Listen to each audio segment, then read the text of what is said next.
I'm David Plotz, the CEO of CityCast. Many of you don't know this, but the show you're listening to right now is part of a larger network of daily local podcasts that we make here at CityCast.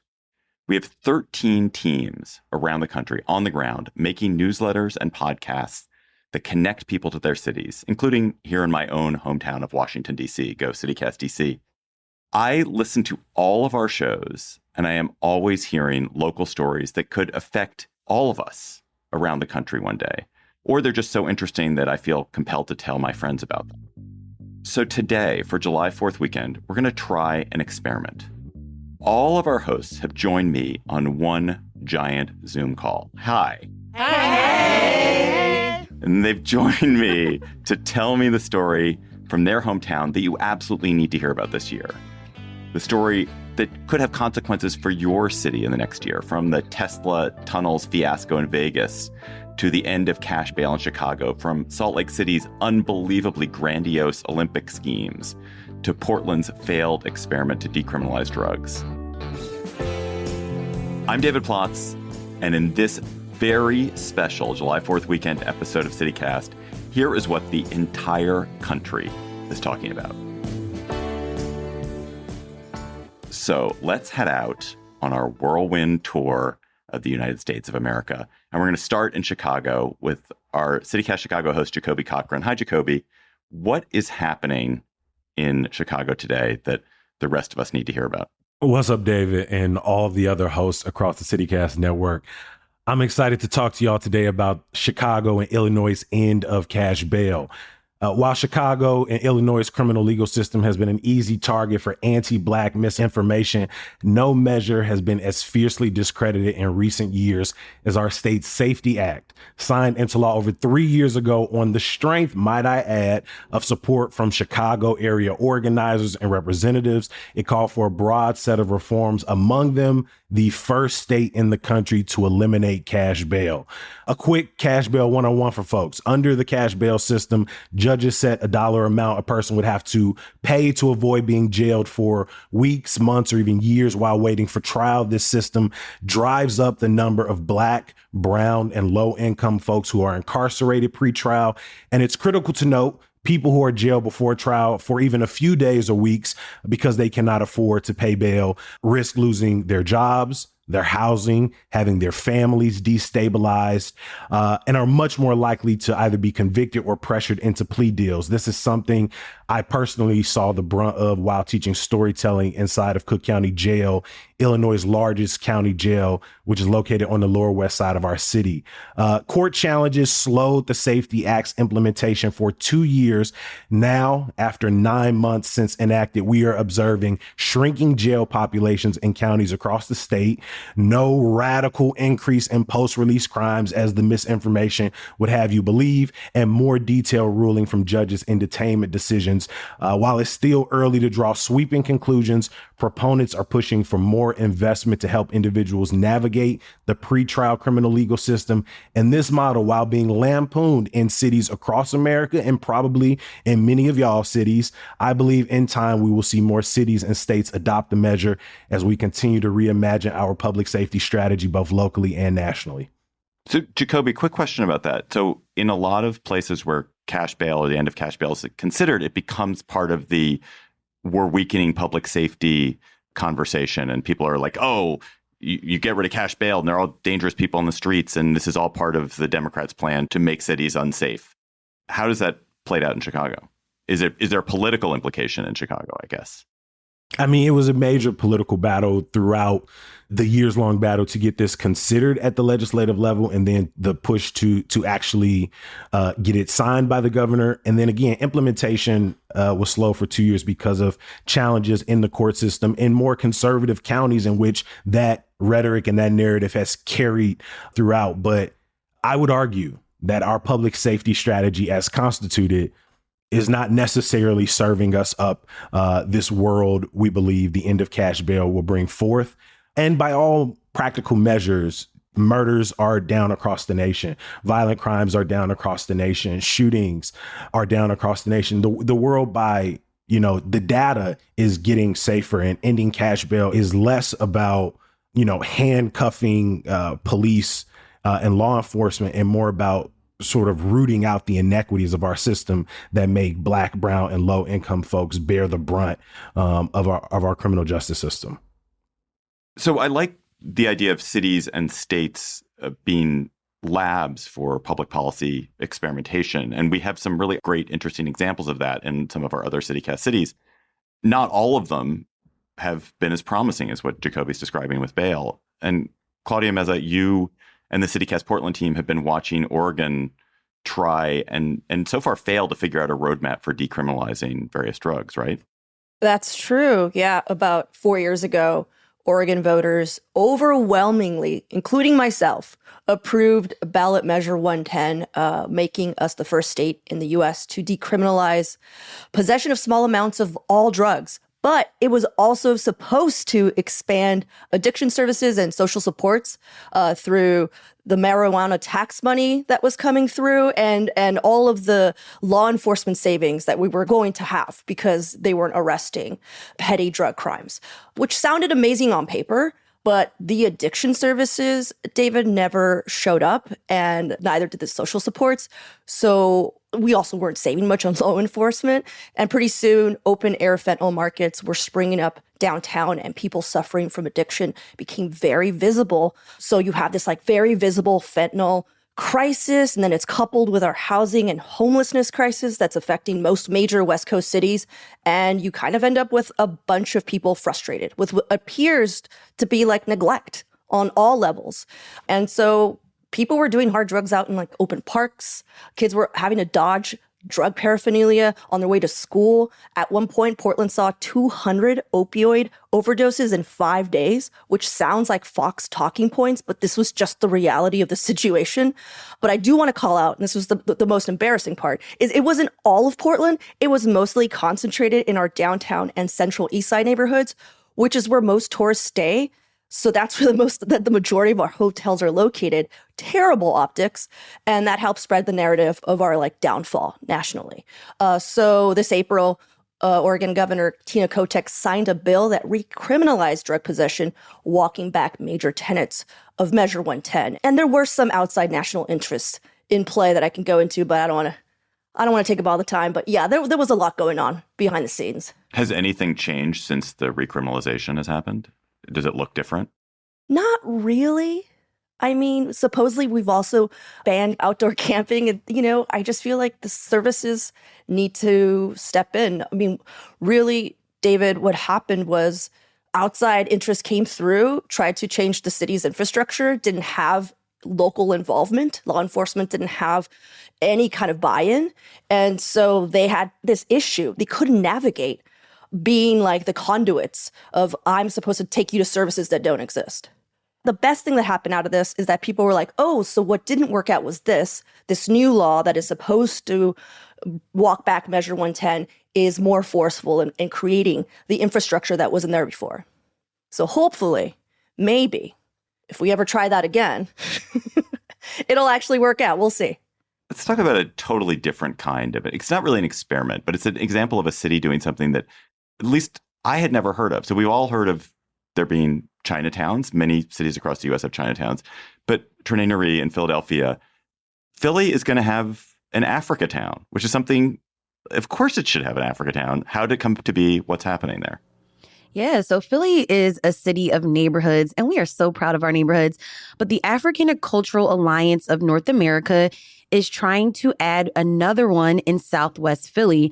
And this is a neighborhood, according to their polling, that has 74% of residents that are immigrants from Africa or the Caribbean. In fact, the recent data by the Pew Research Center shows that Philly's population of Black immigrants grew by 121% between 2000 and 2019.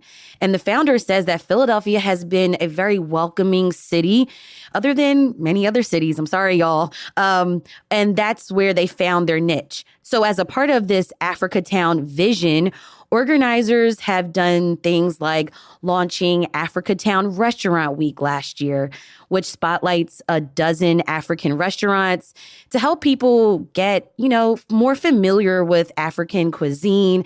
They've done some fundraising. And what is really notable is that they have a goal of creating an African center. And this is going to be a $23 million community center, restaurant, health clinic, daycare, and office space. And construction is expected to start soon. So I'm really excited. I really loved watching this project unfold. And I would love to see more cities, especially those with big immigrant populations like ours, look for opportunities to celebrate more cultures in permanent ways like this and develop Africa towns of their own. Do you and your neighbors, do you hear people talking about Africa Town? Has it become a term that people use yet? Because that's when you know it's made it. Right. I think we need more awareness, and I think we'll get there, similar to Center City, Brewery Town, Fish Town. We'll get there. But yeah, I'm looking forward to this. Let's go across the state to another experiment that has gone kind of in a weird direction. What has happened to the self-driving cars of Pittsburgh, Pennsylvania, Megan Harris? Yeah, I just think the way this is shaken out is not at all what our city and county leaders expected it to do. So just a few years ago, we had tech companies flooding into town, and Pittsburgh has this reputation as nurturing a lot of our tech community anyway.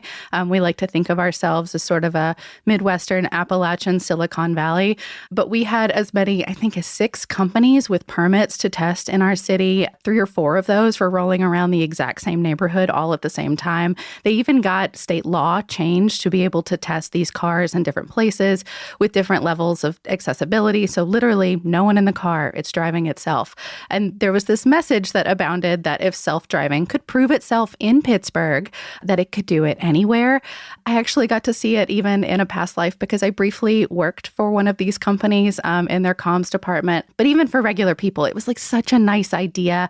More access for people with different abilities, not having to have that awkward conversation with like an older relative, for example, about when to maybe put the car keys down. But it just didn't work out that way. Instead of figuring out this technology, Pittsburgh itself turned out to be like impossible to plan for. So it was our hilly topography, our up and down climate, our weird triangular traffic patterns.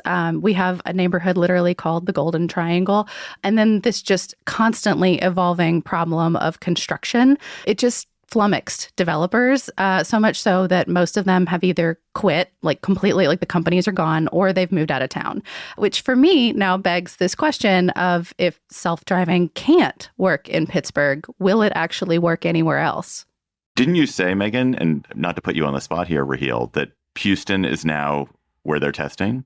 They're testing still in other parts of the country where they have more consistent climates, for example. But yeah, I'm curious to see how this shakes out specifically for our neighbors down there in Texas, because one of the companies still headquartered in Pittsburgh just started testing autonomous routes with 18-wheelers on I-45 between Houston and Dallas. So, Godspeed, y'all.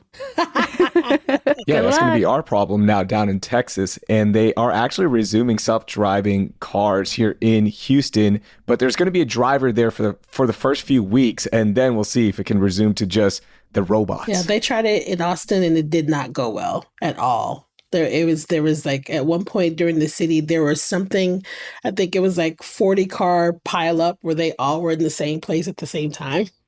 Like pile up like they crashed? Yeah, they crashed into each other, but in this weird like circle.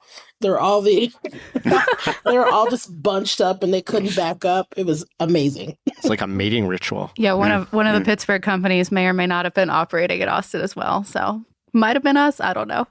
All right. So speaking of transit experiments gone awry in funny ways, let's go to Las Vegas, where Elon Musk and the Boring Company have the Tesla tunnels. David Figler and Sarah Lohman, what is that mess, the Tesla tunnels? What is it and why is it amusing? Yeah, so why is it amusing? Cute maybe you're all, but what a mess here. So billionaire Elon Musk started the Boring Company in 2016, and the goal was to drill tunnels for his Teslas in cities across the country that he said was going to fix soul-crushing traffic.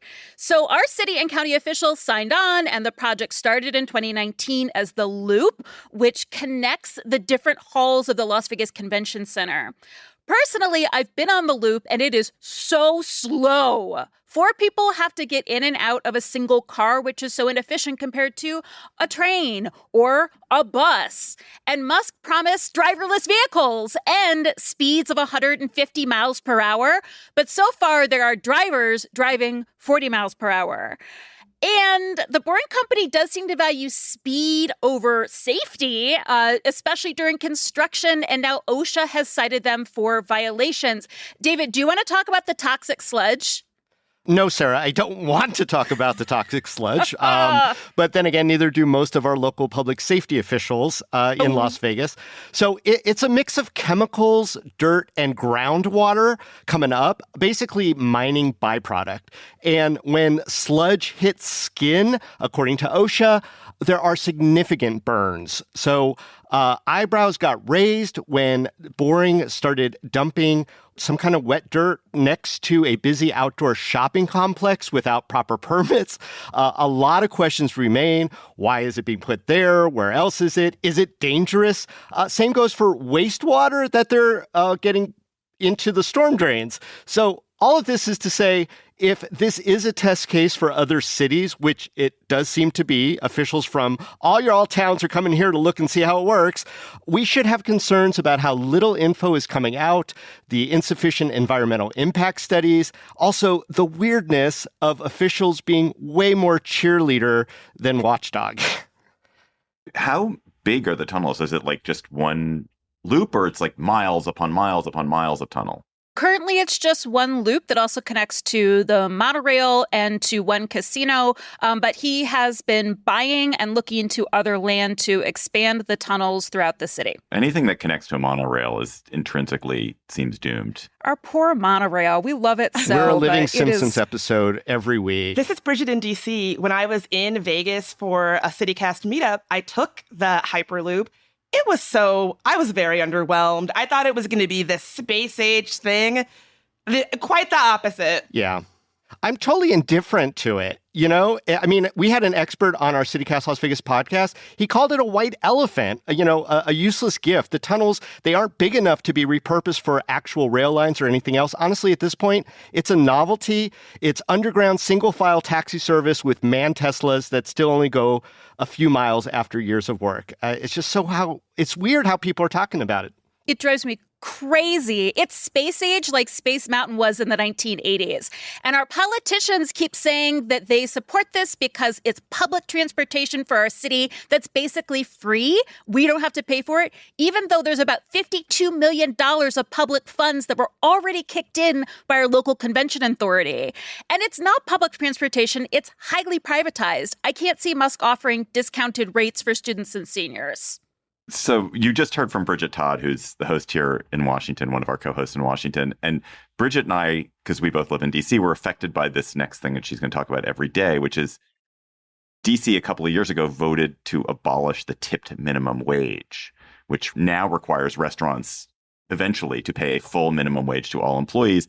And it is mayhem. It is so confusing to eat out at a restaurant these days, right, Bridget? It is so confusing. So folks in D.C. overwhelmingly voted to gradually phase out the tip minimum wage for restaurant staff by 2027. And David, can you guess who has not been real happy about this turn of events? I mean, every diners, people who work at restaurants, people who own restaurants, people who have been to a restaurant. It's not even restaurants. Like sometimes you'll go to a non-restaurant and it'll happen. It's so confusing. It is so confusing. So now, you go out for a nice meal, you're feeling good, you're full, you're having a good time. You get the bill, you open it, and you're like, what is this surprise service charge that I don't know anything about? I don't know what it is. So now all of these surprising and sometimes completely inscrutable fees have started showing up when you get your bill. I've seen them called service charges. I've even seen them called like wellness charges or fair wage fees, which is my least favorite. There could be anywhere from an 8 to 20% charge on the top of your bill that sometimes the restaurant will say is decidedly not the tip. So are you meant to tip on top of that service charge? If the service charge is not a tip, what exactly is it? Like, where exactly does it go? It's confusing. It's crazy making, not to mention awkward, right? So like, what's a diner to do?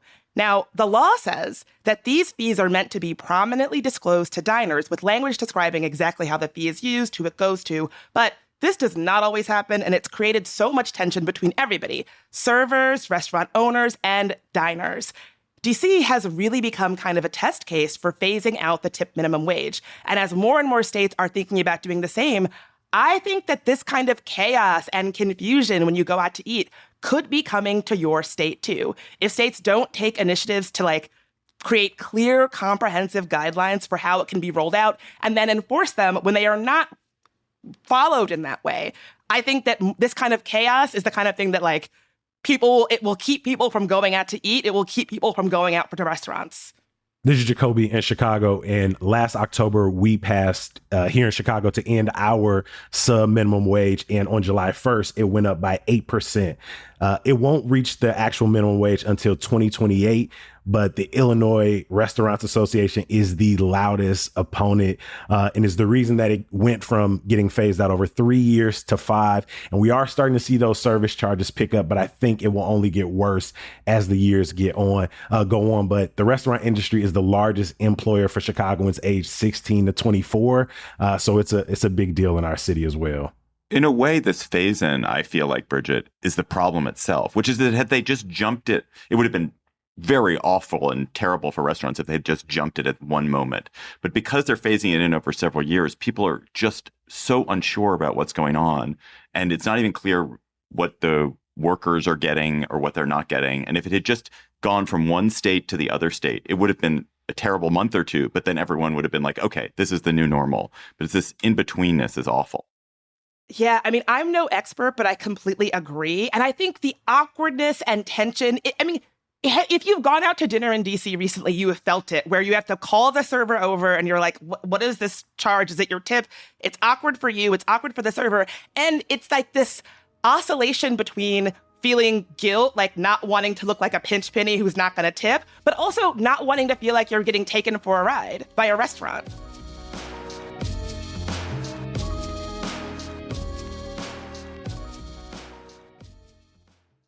Hi, I'm David Plotz, CEO of CityCast. Or, as I can say now, thanks to a few weeks with Babbel, hola, soy David Plotz, el jefe de CityCast. What if in 2024 you've got a little bit better every day? When you're learning a new language with Babbel, that's exactly what you're doing. And if Babbel can help me start speaking a new language in just 3 weeks, imagine what you could do in a full year. I got started with Babbel because I realized that my girlfriend, who's a native Spanish speaker, and my son, who's in AP Spanish, were conspiring against me, or I thought they were conspiring against me in Spanish. I wanted to know what they were talking about. And now, thanks to literally just a few weeks of Babbel, I'm starting to be able to eavesdrop. It is rare that something so fun and simple, and Babbel is super fun and very simple, is also so useful. So here's a special limited time deal for CityCast listeners. Right now, get up to 60% off your Babbel subscription, but only for CityCast listeners at babbel.com/CityCast.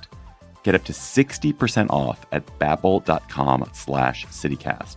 Spelled BABBEL.com/CityCast. Rules and restrictions may apply. So another theme we have seen at CityCast recently is cities making big bets on their marquee industries, on some signature industry. Sometimes that's working, sometimes maybe it's not.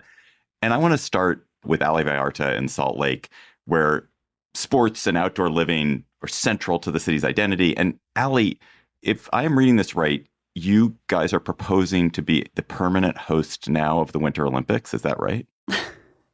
Kind of, David. So Salt Lake is almost certainly hosting the 2034 Winter Olympics. The announcement is going to be made this July during the Summer Olympics in Paris. Full disclosure, my opinion is that this is not good for our city, but I lost. All you other cities might be surprised to hear that, because I do think, nationally and even globally, the Olympics, we all agree they're fun to watch, but very few cities want them in their backyard. The thing about Salt Lake is that 2002 still echoes in our imagination. The games were profitable, which is kind of unheard of. It also gave rise to Mitt Romney as a national figure. You're welcome. And the big case for 2034 is that we already have the infrastructure. Now, the problem is that the IOC says that because of climate change, there are very few cities that will be cold enough to host the Winter Olympics down the line. So they're looking, as their climate plan, to establish a rotation of cities that could host the Winter Olympics like every 20 to 30 years. And Salt Lake is on that short list, and they love it. So what this could mean is who loves it? The people of Salt Lake City that aren't me and maybe 10 listeners who email me weekly in agreement. But what it would mean for the nation is that the U.S. could have the Olympic Games every 20 to 30 years. I don't live in Salt Lake, but that honestly sounds awesome to me. Why are you such a Grinch about it? Okay, I'm an Olympic Grinch because if we remember, for example, in Beijing, just because it's cold doesn't mean that you're getting snow. So they used 50 million gallons of water to blow snow to host the Olympics. Now, anyone listening who's never even been to Salt Lake City is probably aware of the shrinking Great Salt Lake, which is our great existential climate threat here.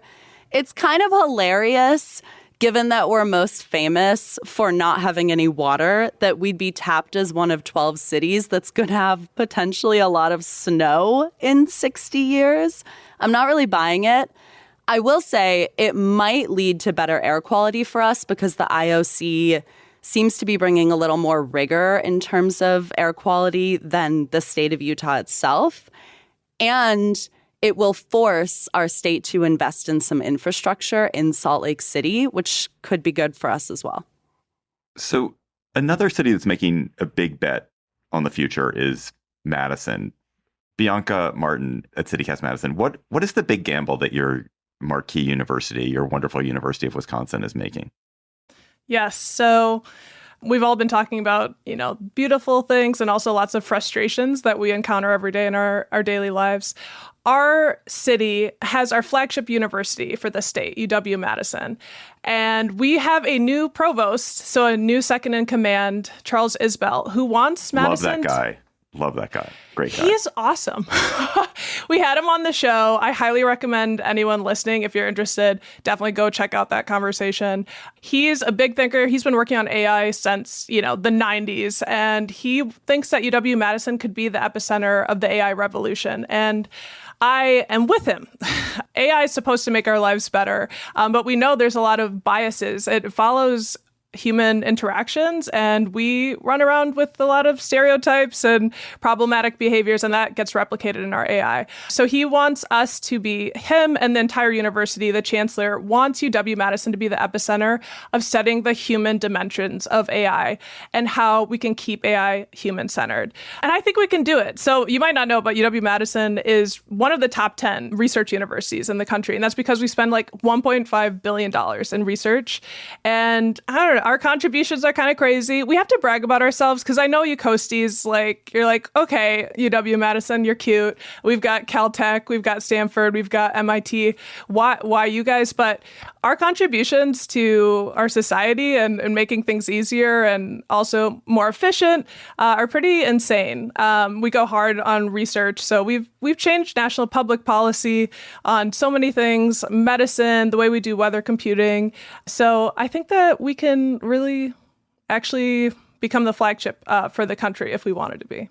Any sense of how much money or how many jobs that the university is going to bring in around AI? Yeah, so they're looking to hire and recruit 150 new faculty, and at least 50 for sure will be focused on AI. And what's dope about this is the big bet is that UW-Madison has scale. So that's what some of these other universities or some of these other colleges that really focus in on, similar technology might not have. We've got 50,000 students and over 1,000 different programs at our university. And that together, they're thinking those 50 faculty will be pairing with, law experts and educational experts. And that's what's really going to be able to make this thing glow, because we have to really find the bugs and issues in AI and where, our biases leave us vulnerable to disaster. Everyone is thinking about AI's impact on ruining our lives, at least. But people like Charles Isbell know the power of this technology, and they want us to be the leader there. This is Megan in Pittsburgh. Carnegie Mellon University is going to come for you. Just wait. It's coming. I believe that. I've seen Carnegie Mellon, but we could partner. Also, I wanted to say, like, for all y'all listening, we do have new jobs, so come our way. If you are at Carnegie Mellon, UW-Madison might be interested in you. Whoa. Madison out here poaching. Madison's poaching. All day. So in Austin, one of our newest shows is in Austin, CityCast Austin. It's a different problem, Nikki Devon. It's a city that's gotten too rich to support one of its fundamental core industries. What is going on with music in the live music capital of the United States? Well, we stay calling ourselves the live music capital of the world. All the time, it's everywhere, all of our stuff. But Greater Austin Music Census says that most of our musicians live at or below the poverty line. And those that don't live below the poverty line are just moving out altogether. In addition to that, all of the cool venues around town that you used to be able to go on any night of the week and hear music are getting shut down because of the insane rent. And so the city created like this thing, it's called the Live Music Fund. And they just recently increased the grant funds to $4.5 million that could be spread out to musicians and venues. But it's not enough. If you get the grant as a musician, you could get between $15,000 and $30,000. If you get the grant as a venue, you can get between $30,000 and $60,000. But the average cost to live here in a tiny, tiny, tiny matchbox apartment is like $1,538 on the low end. And then as a venue, a friend of mine owns a venue. She says her rent is, if she negotiates, it's like $10,000 a month just to, have like a little hole in the wall venue, right? So the grants are not enough. They're not helping for long-term stuff.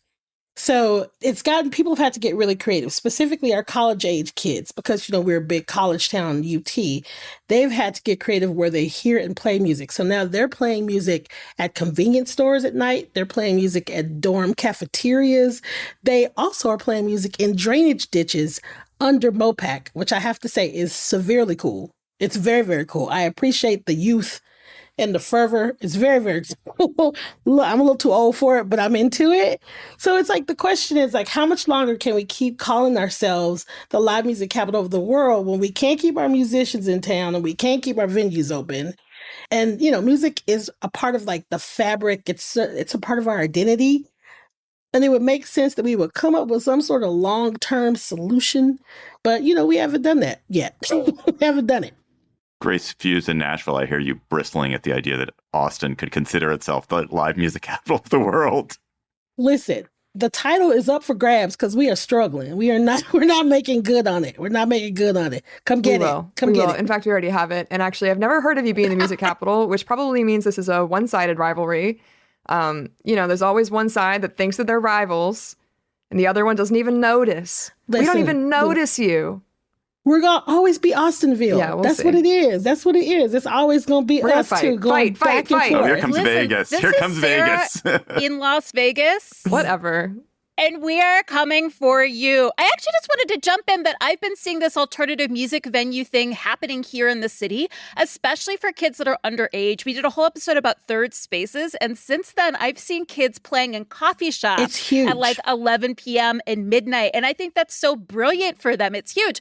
And by the way, though, the cost of living here is way cheaper. So are you implying that we don't have kids kids at coffee shops at midnight playing music? Because you're wrong. We have punk rock. We have so much more than country, Sarah. You don't know the half of it. Not out there with their acoustic guitars. Right. We also have Celine Dion. Dirty Vegas. guys. I'm just going to say that. Austin, we're in trouble. Coming back. We're in trouble, Austin. Maybe. Let's Grace, you can now get your time in the sun here. Whatever you want to say. Our other new show is CityCast Nashville, and Grace Fuse, you already heard from her a little bit. But you guys in Nashville have bet insane amounts of public money on a stadium. What is up with that? Yeah, so I know I was just fighting about us being Music City, but we are about to be Football City, which is maybe not a good thing. We're getting a new stadium it depends who you ask, but we're getting a new stadium for the Titans that broke ground in February. Originally, the concept here was that the new stadium was going to be a cost-saving thing for taxpayers, which is a brilliant rebrand, basically because they were saying that Nissan Stadium needs renovations. And originally, they said that those renovations were going to cost $500 to $600 million for taxpayers. Conveniently, the Titans got their own consultant who said it was actually going to be $1.7 billion for the renovations, which means it's so much cheaper to get a new stadium entirely, which is going to be paid for by a neighborhood that doesn't exist yet, which we will also be paying for in the East Bay development. Yes, the concept is this to be cheaper to taxpayers. The concept is that this will bring new revenue, supposedly like $800 million in revenue. It's going to be a dome stadium, so we're going to be like a candidate for the Super Bowl in theory, even though this is, I think, 10,000 fewer seats than the current Nissan Stadium in this new domed one. But again, in theory, we're going to have these like winter stadium tours because we know that everybody likes to schedule their stadium tours in the winter. There was a lot of pushback from Nashvillians, but the coverage has been so inconsistent. The numbers are inconsistent everywhere. It's very confusing. And obviously, there's this threat that the Titans will leave, which kind of overrides for some people the idea of all these taxes. Again, conveniently, the Titans' current lease runs out in 2029. So there's this push. In fact, the Titans already left Houston. They were originally the Houston Oilers. So Bud Adams, his daughter, is now the owner of the Titans. He left Houston for the similar threat of we want a new stadium, and they didn't get it. Now he's trying the same thing here, and it is working. So a lot of other cities are trying to make new stadiums for NBA teams, NFL teams, MLB teams, something to look out for so you don't get taken advantage of. Do you feel, Grace, that you are in the minority in being skeptical of this, and most people are just like, bring it. We want the Titans. We love having them here. No. Actually, Vanderbilt did a study that said that 56% of people think we're going in the wrong direction with this. So no, I think there's at least a slight majority, although again, I think people either lose track of it or care more about the Titans being here than they care about these taxes that you don't even notice are going up because it's concealed and all this other stuff. This is the billionaire stadium playbook. Ask for a stadium, threaten to leave, get the money, and then do nothing with it but building an eyesore that doesn't lead to more wins. Right now, Chicago is considering a $4.2 billion plan for the Bears to get a new stadium on the lakefront, which conveniently comes after they threaten to move to Arlington Heights. And now the White Sox are doing the same thing, saying, hey, we will leave and maybe go to Nashville if y'all don't give us exactly what we want, which is more money and more land. And you know what you're going to get? The worst start in White Sox history out the gate.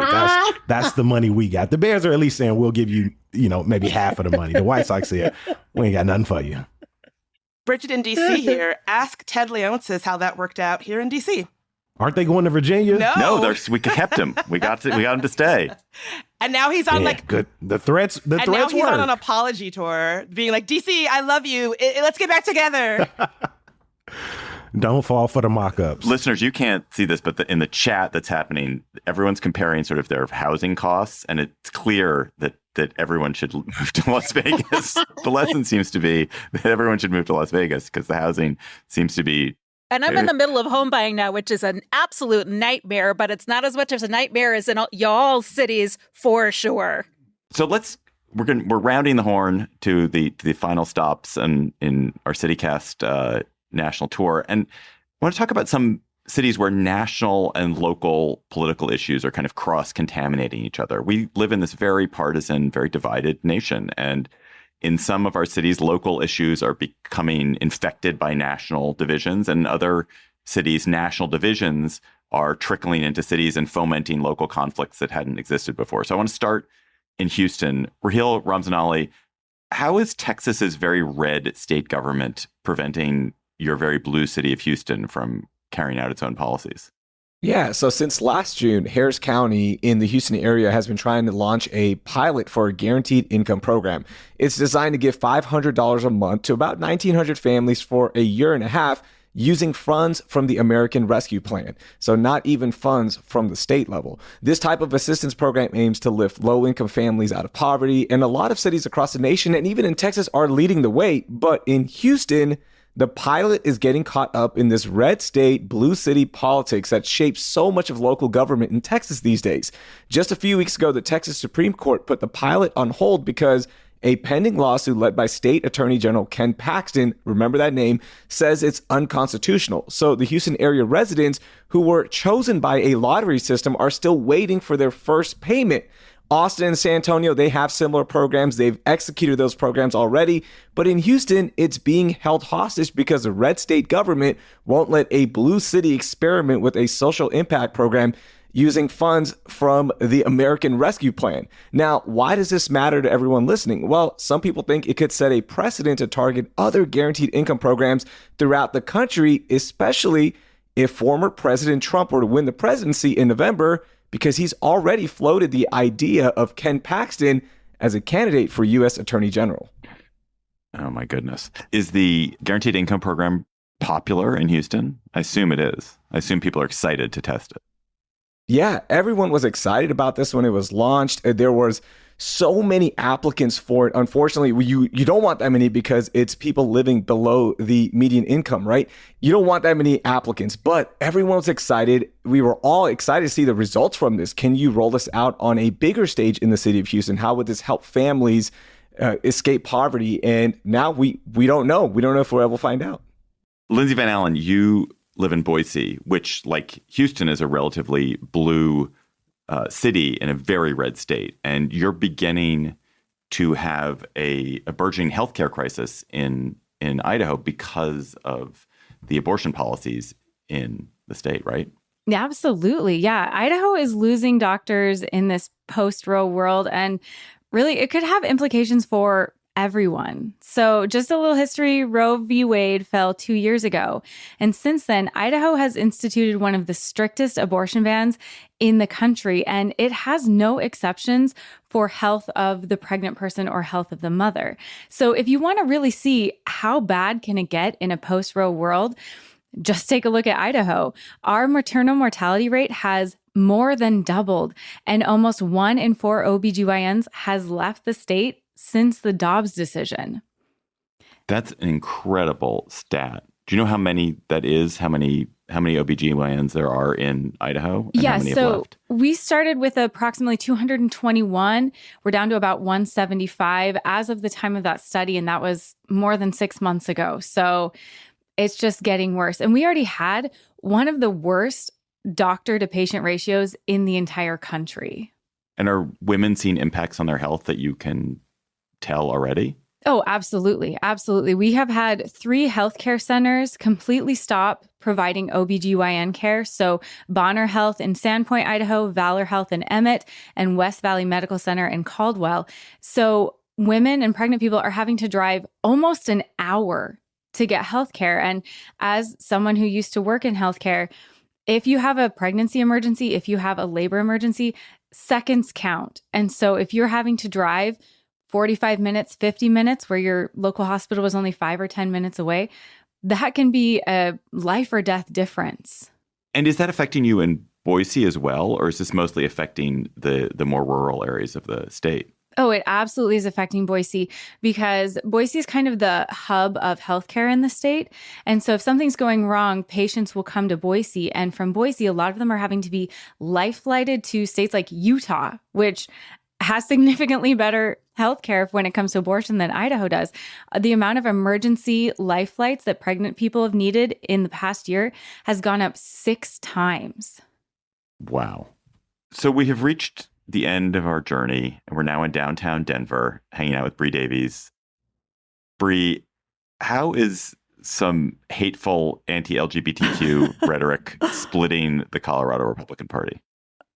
I know. I feel like I have the most epic bummer topic here, but I will say, just to preface this, Colorado is pretty progressive, right? We're known for having weed legal for a decade. We decriminalized magic mushrooms. Our gay governor has consistently worked to enshrine abortion access in our state constitution. It's something that it's just a given here, but we still have this very prominent GOP. And in June, which is Pride Month, as everyone knows, the chairman of the Colorado GOP, Dave Let's Go Brandon Williams, just to let you all know, this is a man that tried to sue the Secretary of State for not letting him put Dave Let's Go Brandon Williams on the ballot. Oh my God. I thought that was just some kind of like joke you were making about how right wing he was. No. He literally calls himself Let's Go Brandon. He calls himself Dave Let's Go Brandon Williams and wanted people to vote for him as such. But he, during June, he sent out this email under the guise of the Colorado GOP. He's the chairman, saying that the LGBTQ community were, quote, godless groomers in our society. And the email included an image of Jesus with laser eyes that said, quote, God hates flags. So someone giving a big wink to the Westboro Baptist Church and their famous homophobic slogan, which I will not repeat here. But the email just caused sort of a big stir within the political party itself. And it's just part of this growing divide that we're seeing between sort of the MAGA Republicans and these more old school conservative Republicans. And I will just say we have a really interesting more conservative base here, especially in rural areas where these guys are almost libertarian leaning and that like some of them support abortion, for instance, because it's a cost saving measure. So this sort of side of the MAGA side has just really come out really strong. I think most folks will know across the country, a congresswoman from here, Lauren Boebert, and she's part of this MAGA faithful. But this particular move by Dave Williams really pushed, I think, the old school side to their limit. So they were finally like, okay, literally enough is enough. And so there have been some calls from within the more conservative side of the GOP to have Dave Williams removed from his position. There was another higher up in the GOP who was trying to collect signatures to get him removed.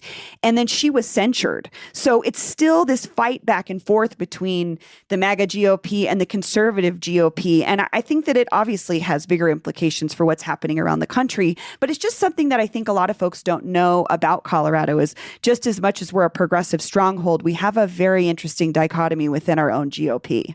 I think so many of now that I'm thinking about this, so many of the states that CityCast is in, we have these extremely progressive cities where we have podcasts and newsletters, and then you have countrysides, you have rural and suburban and exurban areas that are so much more conservative. And that conflict is sort of it's one of the fundamental conflicts of the country right now. Is just that conflict. And we've just heard about it in Boise, and it's true in Madison. It's true to a certain extent in Pennsylvania. I mean, it's really astonishing.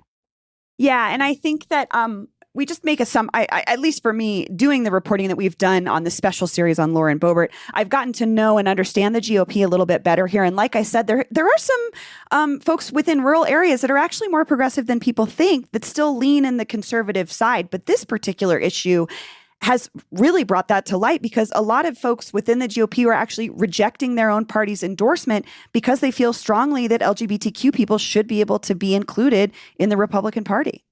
Y'all, it has been such a treat. I was very anxious about this experiment. I didn't know how it was going to go, but you all have been so delightful. What you're engaged in is so interesting. And I would say to anyone who's listening to this, like if you have friends who live in one of these other cities, a friend who lives in Boise, a friend who lives in Pittsburgh, a friend who lives in Chicago, who isn't listening to its CityCast in that city, let them know, because don't you want them to hear from these wonderful hosts? So thank you all for being such good sports here. You're welcome. Bye. Bye, everybody. Thanks, David. And I got to get this in here. Go Birds. I'm sorry, Nashville. You can't. You was talking about that. Oh my goodness. Stuff. Trinae literally cannot get through a podcast without hyping the Eagles. I mean, you need a blooper. It's fine.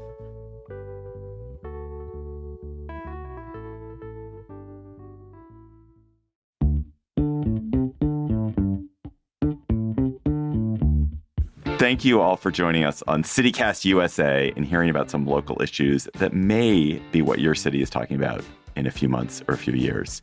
We'll be back on Monday with a regular episode of your CityCast.